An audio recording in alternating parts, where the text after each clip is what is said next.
So, Kim, according to your findings, how are people currently managing their SCI-related pain? Well, as we've already established, managing spinal cord injury related pain is complex. And so it kind of speaks to this kind of varied approach that people are already trying to take. So most commonly, people are using medications. That's a very common strategy that's usually within somebody's treatment plan. Mhm. Um, we know from chronic pain research that medications are generally helpful for short-term use for acute pain, but unfortunately, they become less effective for managing long-term chronic pain. Um, Also, commonly, in general, people also have used surgical procedures to manage their pain in terms of getting something altered or taken out or removed.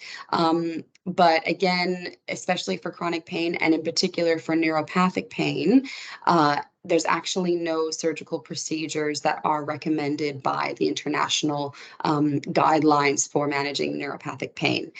And so we felt it was interesting for us to ask our participants about their experience with how they manage their pain. So we kind of arrive then, if we have the medical, the medication side, we have the surgical side, we then kind of naturally move to the allied health team or a multidisciplinary team. So some of the data that we have found is that 50% of our participants currently use some sort of prescription medication. 60% of our participants use physical activity or some form of exercise program to manage their pain, which as a physio, that makes me happy. About a quarter of our participants use psychology to manage their pain, which has, I know that in the literature, there is some promising avenues to go down with a psychologist, a clinical psychologist. A few people use occupational therapy and social work.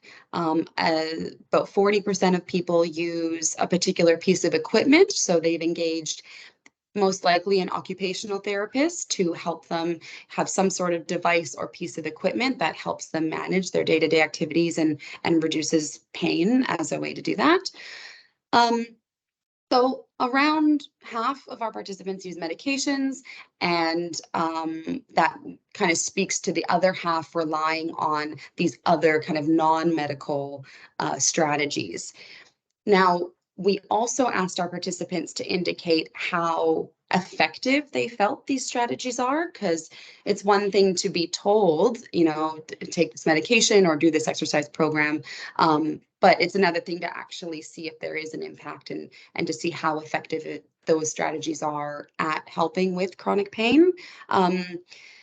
Interestingly enough, no one reported over-the-counter medication use as being super strongly effective. Some said that it was effective, but the strongly effective side of things.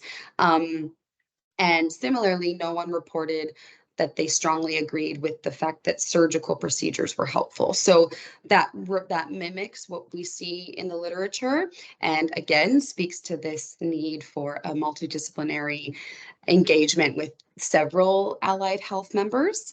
Yeah, 75% of our participants felt that their physical activity or exercise program was at least somewhat effective. Over half felt that physiotherapy was at least somewhat effective. About a third felt that psychology was somewhat effective. And yeah, about half felt that using a particular piece of equipment was at least somewhat effective. So lots of avenues to go down if you haven't already. We also, at the end of that section, asked our participants to indicate how much they agreed with certain statements. And the ones that jumped out to me that I pulled for this conversation were less than half felt that the strategies that they were currently using for pain relief were effective overall. So while that is a bit disheartening to hear, it also, yeah, again, it just speaks to the need for more research and more engagement in trying out different strategies. Um, Only 18% were satisfied with the amount of pain relief that they get with their current strategies. So the thing I would say, if someone feels that they are in that camp and they don't feel like they have any strategies that are really working for them effectively, would be to circle back to a trusted healthcare professional. And just because something hasn't worked in the past, we also know that pain changes. And so it might be worth reinvestigating something or a slightly different version of it, to see if there is some way that that can help manage your pain now.